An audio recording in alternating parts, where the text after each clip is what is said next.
Cheers. Matthew, thank you for everything today. Thank you. Ez of the Third Uncles, thank you for your song Grill at the top of the show. That's all right. You have a song which you're going to finish with, which is called Skint Jesus. With a title like that, are you a religious band?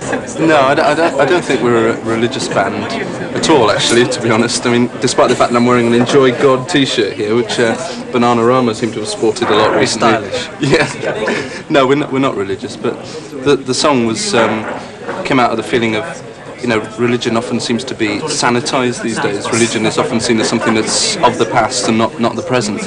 And what fascinated me was like songs that put biblical figures in an unfamiliar setting, like 20th century setting.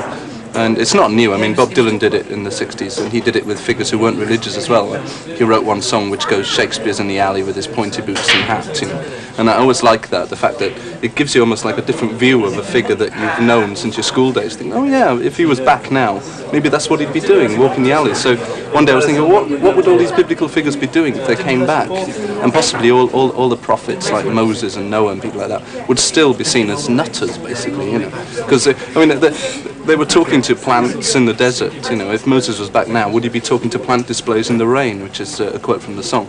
And what would Noah be doing, you know? Would he be scouring skips for pieces of wood to build another ark, you know? And would people still think he was mad? And I think people would.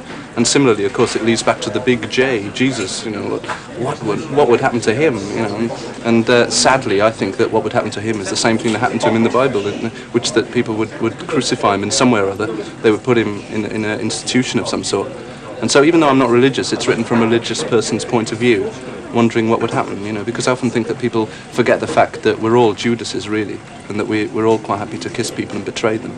And people don't often face up to that fact. So that's what the song was about, essentially about hypocrisy, I suppose. That's it for this week's show, and I don't know yet where we're going to be next week, but you can rest assured it'll be where there's something happening. Bye-bye.